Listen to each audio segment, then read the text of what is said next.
Ahora sí, vamos a empezar a grabar. Entonces dijimos que vamos a repasar álgebra lineal. Para eso definimos que una matriz es un ordenamiento de parámetros en forma de columnas y filas. Y que si tenemos una matriz cuadrada, en este caso, la traza es la suma de la diagonal principal, esta diagonal principal, y siempre se comporta como un escalar. La traza se comporta como un escalar.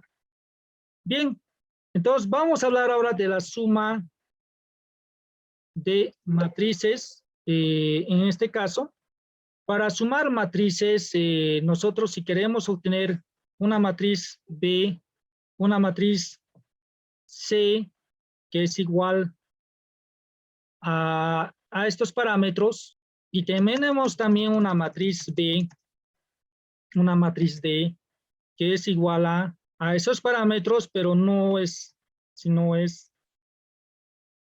son las componentes A, sino las componentes B, como vemos ahí. Entonces, para sumar matrices, lo primero que definimos es que debe ser del mismo orden de la matriz. Es decir, en este caso, para sumar matrices, si son cuadradas, tiene que ser cuadradas. Yo quiero hallar C más D. Entonces, voy a sumar estas dos matrices. Voy a sumar esas dos matrices. Y creo que alguien más está queriendo ingresar. Más. Bien. Entonces, la suma va a ser otra matriz. Va a ser otra matriz. Entonces, esa matriz lo vamos a poner así. Y cada componente, cada término se suma a cada término y se convierte en otra matriz del mismo tamaño. Es decir, si era una matriz 3 por 3, esta matriz se convierte en una matriz también resultante que va a ser 3 por 3, pero en la cual la nueva matriz resulta de la suma de cada uno de sus términos. De cada matriz o cada término resulta de la suma de cada uno de sus términos. Vayamos sumando entonces de esa manera, componente a componente,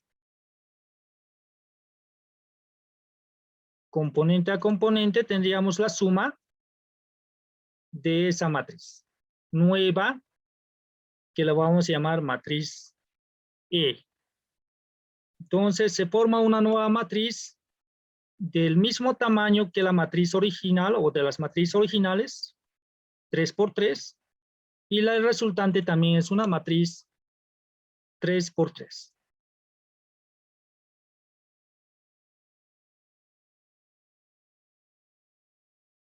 Bien, ahí tenemos esa matriz. Y esta va a ser igual a la matriz E, simplemente, que es una matriz de orden, de tamaño 3 por 3. ¿Sí? Ok, hasta ahí. Hemos repasado algo de álgebra. Cada clasecita o un poco a lo que avancemos, vamos a ir avanzando algo de álgebra porque necesito que sepan o necesito que recuerden, porque ustedes ya han avanzado, pero necesito que tengan esos conocimientos para que estén frescos y no se pierdan en la explicación de la materia. Bien, ahora nos vamos a ir a la materia ya en sí, a la materia en sí. Entonces, vamos a compartir ahora las diapositivas. Bien, primeramente la parte teórica, que es tediosa, pero que lo vamos a hacer así, tratar de entender lo más claro posible para no complicarles a ustedes su comprensión. La mecánica del medio continuo trata con cantidades físicas que son independientes de cualquier sistema particular de coordenadas que puede ser usado para describirlas. Entonces, vamos a ir con las definiciones preliminares. Al mismo tiempo, estas cantidades físicas se especifican refiriéndolas a un sistema de coordenadas apropiado. Bien, de estos dos textos sacamos que en primer lugar, la mecánica del medio continuo trata de un sólido, como se indica, un sólido continuo, o un líquido o un gas continuo, donde sus partículas son continuas, homogéneas, y que cada partícula, representado por un elemento diferencial de volumen, tiene su propio sistema de coordenadas. Eso es lo que sacamos. Así de simple. Tiene su propio sistema de coordenadas, así de simple. ¿Sí? Matemáticamente, estas cantidades, nosotros introducimos un nuevo concepto que se llama tensores. Entonces, para explicar cómo funciona la mecánica del medio continuo, matemáticamente hacemos uso de tensores. Y al hacer uso de tensores es por eso que nosotros vamos a definir primero qué es un tensor, luego vamos a hacer operaciones con tensores, es decir, suma, multiplicación punto, multiplicación de producto tensorial, y luego vamos a hacer operaciones con tensores de frente a las coordenadas, y posteriormente vamos a derivar y vamos a integrar tensores. ¿Sí? Entonces, un tensor tiene una existencia independiente de cualquier sistema de coordenadas. O sea, hemos dicho que un medio continuo se representa a través de un sistema, de un elemento diferencial de volumen, y este elemento diferencial de volumen tiene un sistema de coordenadas independiente. Así de simple. Bien, al especificar los componentes de un tensor en un sistema de coordenadas, sus componentes quedan determinados en cualquier otro sistema. Eso es una ventaja. Si tiene su propio sistema de coordenadas, si nosotros hacemos cualquier tipo de operación o cualquier componente de ese sistema, de sus componentes de ese tensor, queda representado de la misma manera en cualquier otro sistema. Las leyes de la mecánica del medio continuo son expresadas por ecuaciones tensoriales. Es lo que está hablando. El tensor, vamos a definir posteriormente qué es un tensor. Pero ya para ir adelantándoles, el tensor, un tensor son transformaciones tensoriales, son lineales y homogéneas, y son válidas para cualquier sistema de coordenadas. Y esa validez también lo va a hacer para cualquier otro sistema de coordenadas que podríamos. Bien, resumen, hasta aquí, hasta aquí.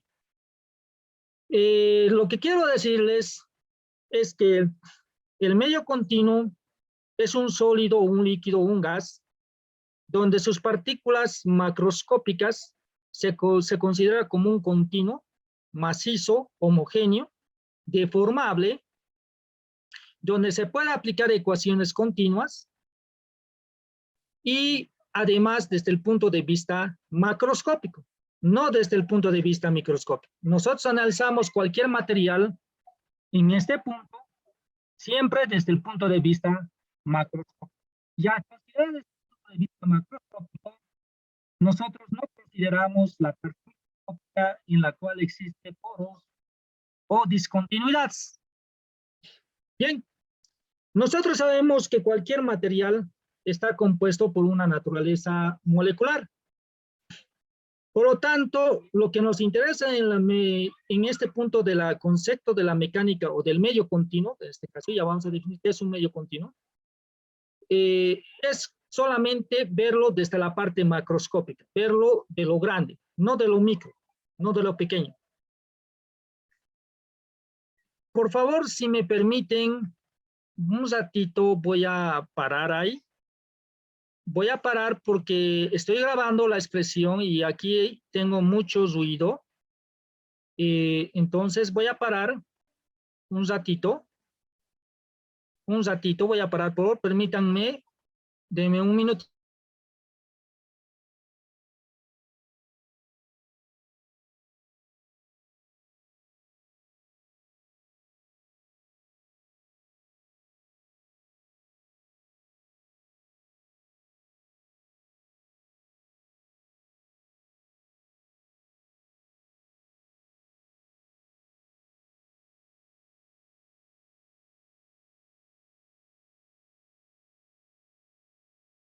Bien, vamos a continuar entonces la clase. Ya sin esa introducción, vamos a continuar entonces. ¿Qué es un medio continuo?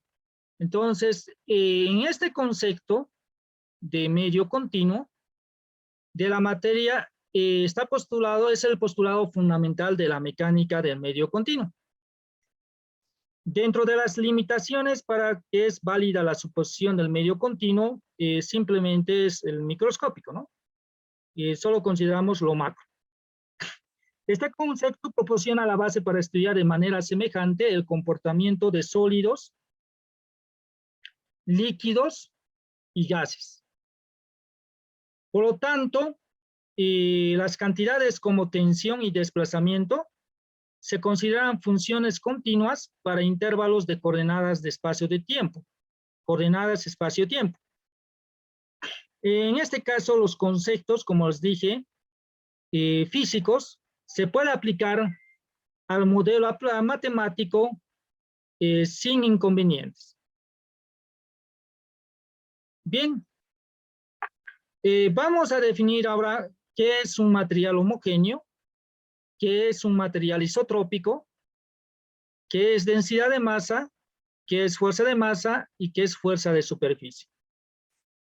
Bien, entonces un material homogéneo es cuando tiene las mismas propiedades en todos sus puntos. Es decir, es homogéneo, macizo, la misma densidad, el mismo peso específico, las mismas propiedades térmicas, etc. Que no hay poros, que no hay discontinuidad, que no hay huecos, que no hay coqueras, etc. Es un material continuo.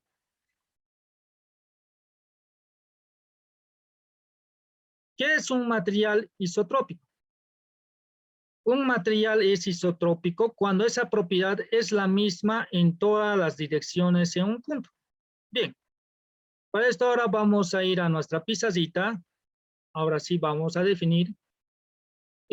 Nosotros tenemos un cuerpo sólido cualesquiera. Ahí está. A este cuerpo sólido, para nosotros este es un medio continuo. Si nosotros analizamos un elemento diferencial de volumen, Que ¿sí? ¿Sí? no está compartiendo pantalla, ¿no? Estoy compartiendo pantalla. ¿No se ve?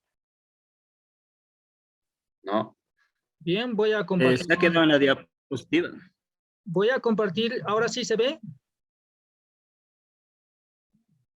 ¿Se ve? Ahora sí. Bien. Entonces voy a borrar con mi borradorcito. Voy a dibujarme un elemento diferencial. Este es un medio continuo. Un sólido deformable. Entonces, si yo analizo un elemento diferencial de volumen, un cubito, este es un dB, de este sólido, y lo traigo este dB logrando con un zoom, lo voy a agrandar.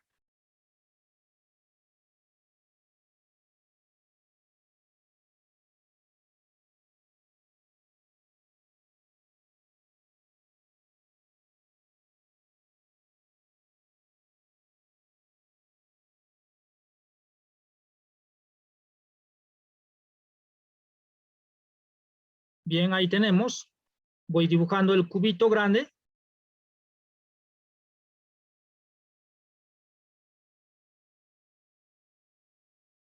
Bien.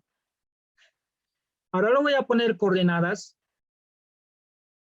a este elemento diferencial.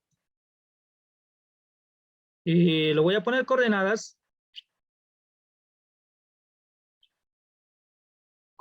rectangulares.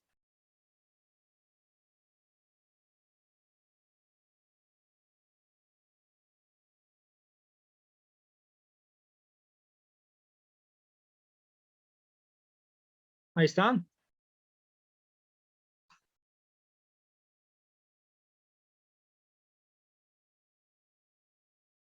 Poco complicado dibujar con mi pizarrita, pero ya estoy empezando a dominarlo. Porque tengo otras materias que lo estoy aplicando mucho, el Jamboard, pero voy a buscar otra pizarrita mucho mejor que me permita eh, hacer rápido estos elementos. Bien, aquí lo voy a poner X, lo voy a poner Y, y le voy a poner Z.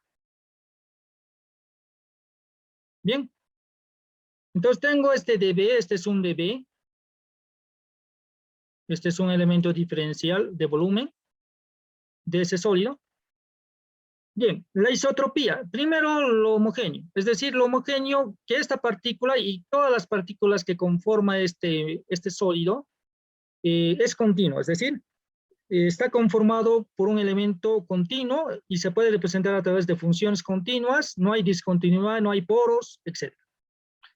Isotropía, que en cualquier dirección de esta partícula, cualquier dB de esta partícula, en cualquier dirección las propiedades mecánicas de este elemento de sólido diferencial son las mismas. ¿Y cuáles son las propiedades mecánicas? Estamos hablando del módulo de Young, estamos hablando del módulo de Poisson. ¿Qué más? Corte, ¿sí? Estaríamos hablando de corte, ¿sí? Etcétera, ¿no?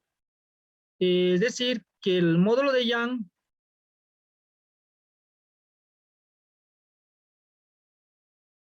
bien, voy a tratar de corregir,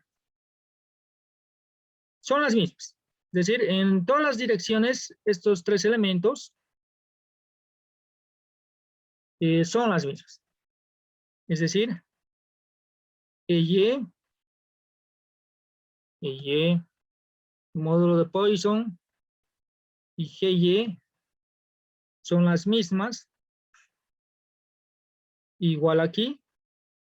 No vamos a hablar mucho de G, porque si nos va a generar confusión. Principalmente al módulo de elasticidad y al módulo de Poisson, ¿ya? Bien, esto voy a tratar de borrar. Principalmente a esas dos propiedades. Y que esta es la misma, ¿no? Es decir, ya no es necesario colocar. Y que en ambas direcciones, en cualquier dirección, siempre va a ser la misma. Eso es un material isotrópico. ¿Ok? Bien, vamos a continuar con las diapositivas. Bien, ¿cuándo es un material anisotrópico? Es cuando presentan diferentes propiedades mecánicas direccionales en algún punto del elemento. Entonces, si volvemos a la pizarrita, esto es un material isotrópico.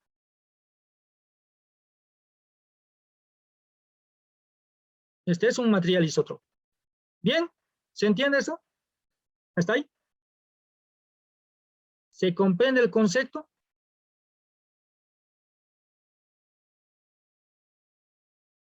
Más o menos, sí. Más o menos. A ver, otro, mis compañeros. ¿Se entiende o no se entiende el concepto? Vamos.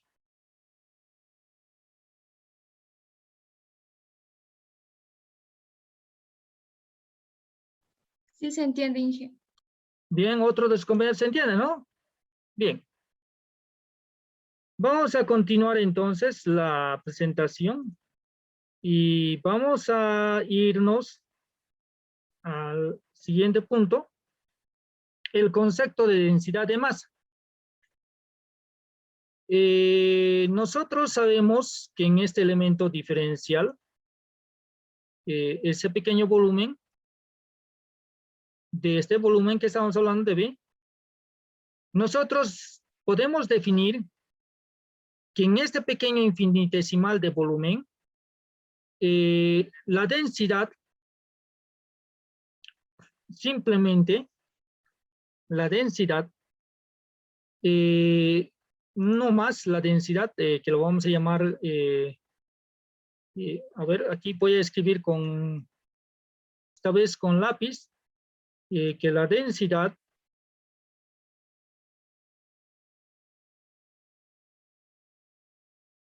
de ese elemento infinitesimal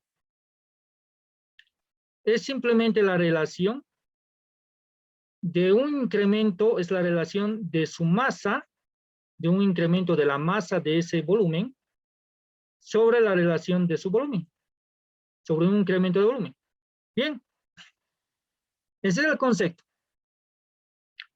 Si nosotros sacamos el límite a ese incremento, nosotros vamos a tener la densidad media de ese sólido o de ese material. Para sacar, aplicamos el concepto de límite, cuando el incremento tiende a cero de esta relación del incremento de masa sobre el incremento de volumen. Cuando nosotros aplicamos el concepto de límites, se convierte en derivadas. Que sería la derivada de la masa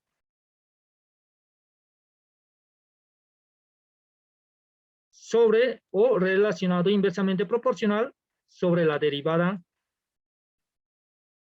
del volumen. Y ahí tendríamos el concepto.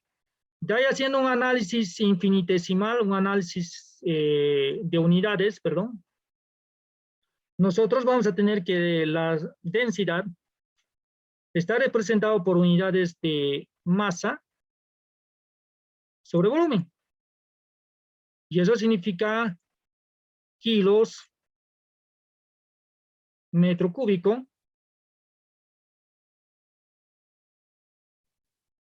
coma, UTM, si utilizamos el sistema técnico sistema técnico terrestre, UTM,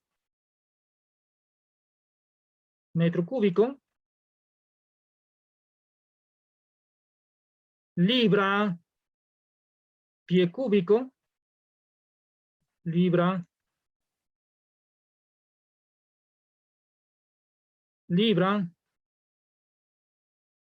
ahora anda, fíjate, un ratito voy a dejar de poner volumen.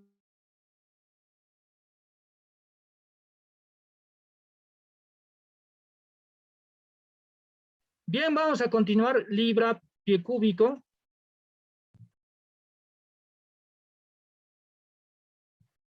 Y así, etcétera. Bien. Volvemos a nuestras diapositivas. Y aquí está el concepto. Esto es el concepto delta B, ¿no? Aquí, aquí faltaba colocar el concepto que este es el incremento de delta B. El incremento de delta B. Ese es el concepto de derivada, ¿no?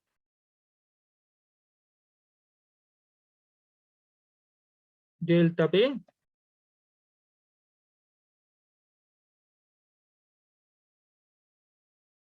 Cero. Bien. ¿Hasta aquí alguna pregunta, estimados? ¿Se entiende mejor ahora? ¿O nada? Bien, vamos a compartir pantalla.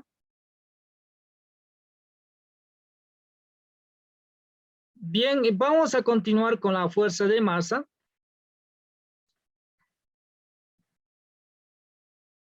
La fuerza de masa con cantidades vectoriales que se describen mejor mediante conceptos intuitivos, como la de empujar o tirar. Las fuerzas que actúan en todos los elementos de volumen de un medio continuo son las fuerzas másicas. Ejemplos de fuerzas másicas tenemos las fuerzas gravitacionales o inerciales. Estas fuerzas se presentan por unidad de masa o como fuerza por unidad de volumen. Los que están relacionados a través de la densidad por la ecuación tan, ¿no? La ecuación tan. Bien, entonces, la fuerza másica P sub I es igual a la densidad por B sub I. Bien. Entonces, bien, aquí ya vamos a hacer el concepto de notación inicial, entonces. Aunque no todavía no quería tocar qué es la notación índice, pero iremos recordando el concepto de notación inicial. ¿Ok? Para ello me voy a ir a la pizarrita. Bien. Entonces vamos a recordar o vamos a definir ahora, nos vamos a adelantar qué es notación índice. ¿Qué es notación índice?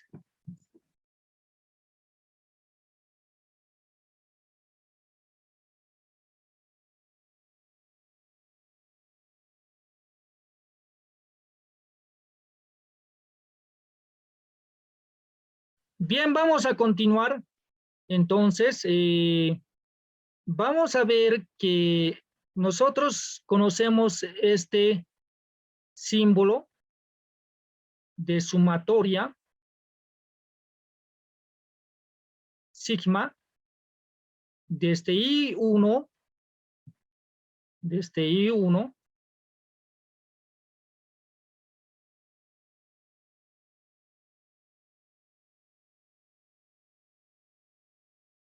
hasta N.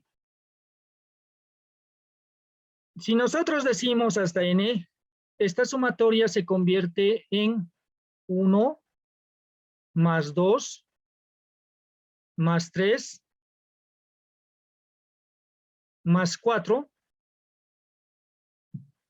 más puntos suspensivos y la sumatoria infinita de los números naturales, ¿sí? Hasta N. Cuando nosotros utilizamos en una letra del alfabeto latino, con el subíndice I, este subíndice I está referido a esta sumatoria. Es decir, nosotros tendríamos la sumatoria A sub I, podríamos decir así. Si nosotros colocamos así, desde I1 hasta IN, nosotros vamos a tener aquí A sub 1, A sub 2,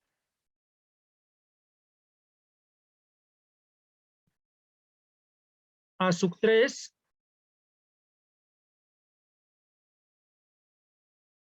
puntos suspensivos, y así sucesivamente hasta A sub n. Bien. Bien, ¿qué nos dice la notación índice entonces? Ahora sí nos vamos a ir al MACAT, al MACTIPE, perdón, y voy a ir abajo. Bien. Entonces, la notación índice simplemente es una simplificación de la escritura de una sumatoria.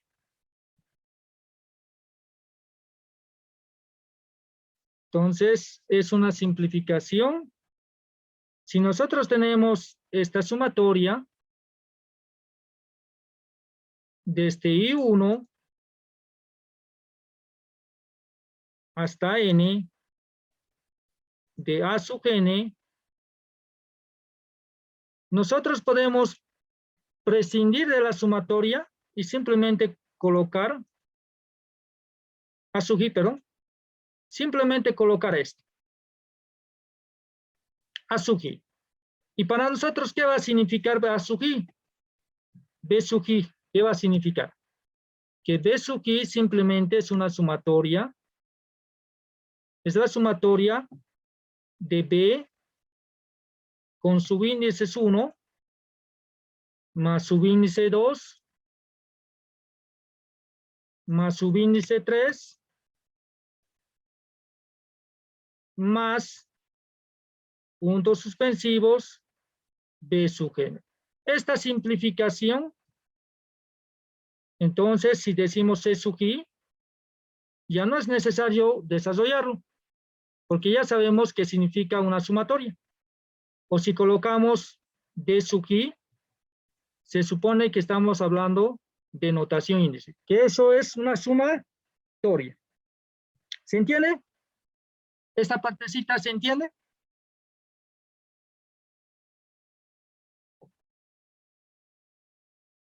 Hola, ¿se entiende?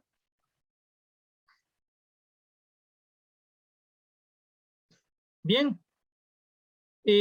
Vamos a volver al concepto y fíjense que las fuerzas gravitacionales o inerciales, P sub I, entonces estaba hablando de notación indicial, es igual a la densidad por B sub I. ¿Sí? Entonces, tenemos esta relación que la fuerza másica P sub I es igual a la multiplicación de la densidad por B sub I. Esa es una formulita para obtener la fuerza másica. Bien. Hasta aquí vamos a hacer preguntas. Voy a dejar de compartir. Bien, creo que